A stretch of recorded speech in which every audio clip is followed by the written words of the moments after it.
Does this question apply to you? Then watch. Notes: this is not a professional advice, but it has been tested and trusted by people I know personally, so why not try it too?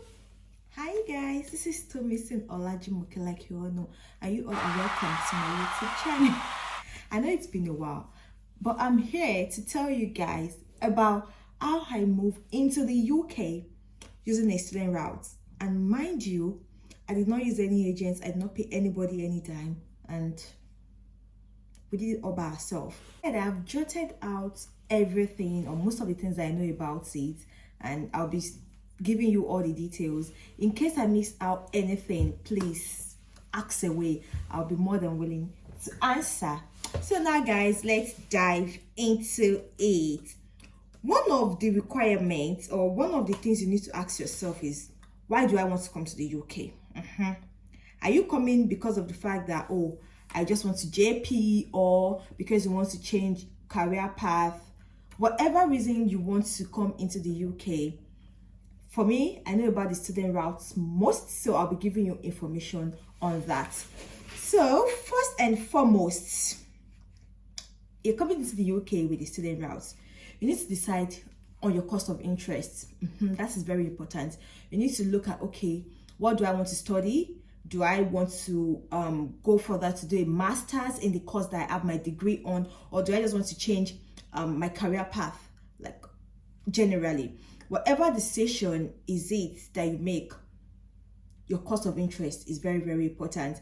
And for you to be able to streamline the course you want and what schools are offering those courses, you need this very important portal, which is called mastersportal.com. Yeah, masters, normal like master's degree portal.com. The link will be down in the description box. You can just click on it directly. Note, this is not an affiliate link. I'm not making any money from it. I'm just giving out this information that I know about. So when you go to mastersportal.com, on there you can click in the course of your choice. It is very easy to use. It's a very user-friendly portal. You can click in the course of your choice, the country you want to study it in, and it's going to bring out all the schools that take that course for you. For example, you go on the course, you put in industrial chemistry, then, or maybe, yeah, industrial chemistry, then United Kingdom is going to bring out all the schools that offer industrial chemistry in the United Kingdom for you. So it is very easy to go about. If it is United States of America, you do it. If it is Australia, if it is Canada, this portal can be used for all countries all over the world, regardless. So after finding the course of your choice and the school of your choice, that will then bring us down to you narrowing your schools and their criteria. For example, I will personally advise that you do not go for just one school. Please, school or Jabirata, you could go for at least 3 schools of your choice. Then that is going to bring us down to the criteria for the schools. For example, some schools require IELTS, while some don't. So whenever you're picking a school, you have to look out for that as well. Also, I've gotten questions on, oh, how can I boycott IELTS? Trust me, some schools, it is a basic requirement for them. Why some, you could just go to your school registrar or wherever you go to your school registrar, and ask them about letter of English proficiency. Yes, this can also suffice for your IELTS, and some schools do accept that. So when you narrow down the schools, these are the ways in which you can narrow down the schools. Number 1, tuition fee. I personally, I will not advise you to go for any school that is above $16,000 or $16,500 pounds, excuse me, to be very sincere with you, because you know, come here, come dash government money now. So why should you be going for school around 20k, 25k? I beg, where, how do you even want to save money and all of that? But at the same time, you have to look at your own pockets. We have different pockets, we have different financial stability or whatever. So Just look at what you can afford. So look at the school fees of that particular school. All of this can be gotten on Google. You just like, okay, for example, maybe you're picking University of Salford, Manchester. You just put it in there. Okay, tuition fee for University of Salford, and your course. Yes, course differs for school fees, so you could check that out as well.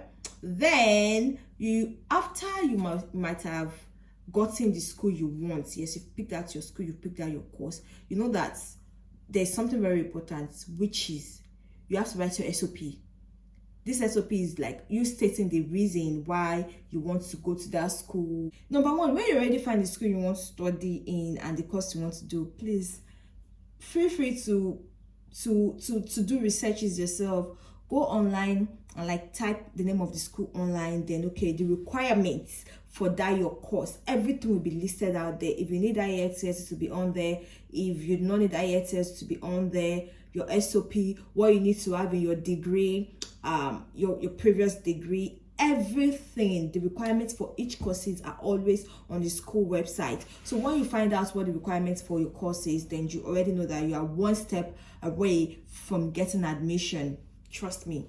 So you pick University of Salford, Industrial Chemistry. You already checked, okay, University of Salford, Industrial Chemistry. You go onto the school portal, you're going to see all the requirements that they need. So all you have to do is follow the instruction on there. Then there you are. You write your SOP if it is needed, your IELTS if it is required. Then you see how much the school deposit is. These are part of the things that used to narrow down your schools. You understand? So then the next thing after looking at the tuition fees, like you need a CAS before you can come into the UK. CAS is what you use to apply for your visa. You understand? And to be given by your school. So you need to look at the requirements for CAS. Some schools, they will tell you that you must have paid half of your school deposits. Yes, your tuition fee. They will tell you must have paid half of your tuition fee before you can be granted admission. Some will tell you that maybe you have to pay like 3,500 of your school fees. So let's assume your school fee is 16,500 and the school says, oh, you must have paid half. That means you must have paid half before they can give you CAS, before you can apply for visa. And some will tell you, oh, pay 3,500. So they will tell you how much you must have paid before you can be granted your CAS code.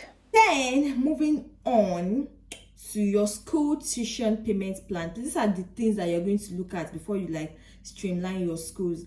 Some schools will tell you that you have to pay 9 consecutive times. You understand what I'm saying? Like after you must have paid half of your school fee on enrollment, they will tell you that, okay, the remaining ones, we split it into 9 months for you. You pay monthly. Some will tell you 3 months. Some will tell you 4 months. You also have to look at that. All of these are available on the school website.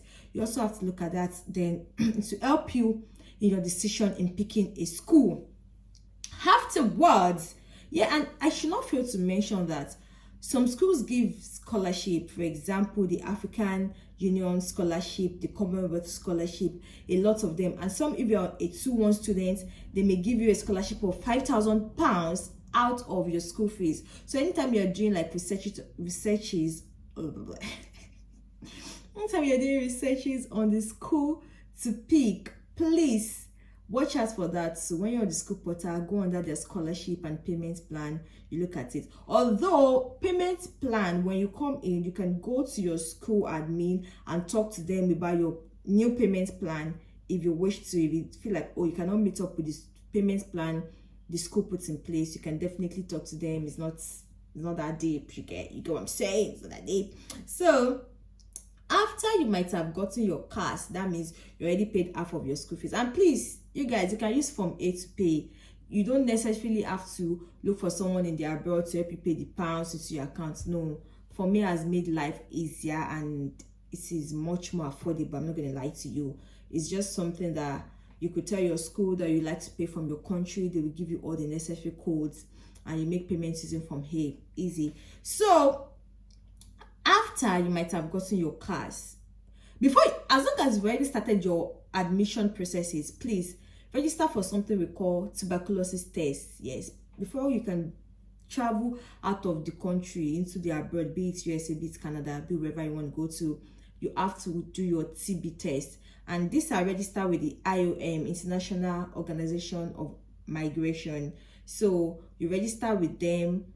Mainly you can book your slots online. You can go to the IOM portal, book your slots online, then register in advance, because most times they always have a lot of queue. So make sure you register in advance, and if you can get a plug for that, no problem. Or by the time you're applying and you already get a good news from your school, you could hit me up. I could share whatever plug I have for it to you. Then that brings us to the important part, which is proof of fund. Yes, proof of fund. This comprises of your tuition fee balance and your maintenance fee. Yes, maintenance fee is very, very important, and this should be in your account for 28 days. Please, I beg you in the name of God, don't say somebody said they put their own inside the account for 10 working days and they still got visa. This, like, you're already working so hard from the beginning, so why spoil it at the end? Yes, applying for visa, you can also do that all by yourself. All you have to do is go to gov.uk, then you put in that you want to apply for a visa, and all of the instructions, everything, they are all there. How much you need to pay, you're going to pay mainly your health insurance money and your visa application fee. Low button, that is what you need to pay. While I was doing our own, we paid, I think, £1,050 per person. Just go on to gov.uk. You're going to see all the necessary information that you need on how to apply for your visa. So, and after applying for your visa, you pick a date. Afterwards, you'll be given a date. You could actually do it at Ikeja or at VI, and you can decide to do priority, super priority. All of the informations are available on the site. You're going to see everything there. So please, like I said, back to proof of fund. Proof of fund is comprised of your tuition fee and your maintenance balance, like I said. So you would have calculated, okay, how much is your tuition balance, Okay, for example, you already paid 5,500 out of your tuition fee. Let's assume you got a school that is paying 16,000 annually. You got a 5K scholarship. After 5K scholarship, you have £11,000 left. You already paid £5,500. You've been issued your CAS. You've done your tuberculosis test. Now, the remaining 5,500 balance is what you're going to put in the account for proof of funds, and then your own maintenance fee. Yes, maintenance fee differs. If you are going to London is like on a very high budget. So you're going to put that maintenance fee for a particular period. I think for a period of 9 months. Okay, I can actually take care of myself for a period of 9 months. You're going to put it in the account equivalent of Naira, and after the 20 days, you're good to go. You are good to go. You go apply for your visa and sit, cross your leg, find a cold chill drink, and await your positive response. That is it. That is it, basically, to be very sincere with you. And yes, if you're coming in with your partner or with your kids, the only thing you need to do is like, you're good to do you guys processing together. You're the only one going through the student's phase only. So when it gets to the point of applying for your visa, that is when your partner comes in. You need to decide if you want to come in with your partner now or later. Whatever your decision is, I don't think I need to waste your time nor mine by going over it in this video. Just go on to gov.uk student visa. All the information you need are there, and whatever I've not even covered in this video, they are all there. So if you have any issue, then reach out to me. If you think I left out anything whatsoever and I did not talk about it, please feel free to ask me out on the comment section. And if you're on my contact list, you could easily ask me about it, and I'll be more than glad to answer your questions. I hope I am able to cover majority of the things you have questions about. Don't forget to subscribe. Don't forget to share. If you do not find this useful, my laptop must not fall down. No. If you did not find this useful, other people might. So don't forget to subscribe, share, and stay tuned for my regular content, because to be very sincere with you, this is not my regular content. But I'll try my best to give you information on what I know in the UK. And see you guys next time.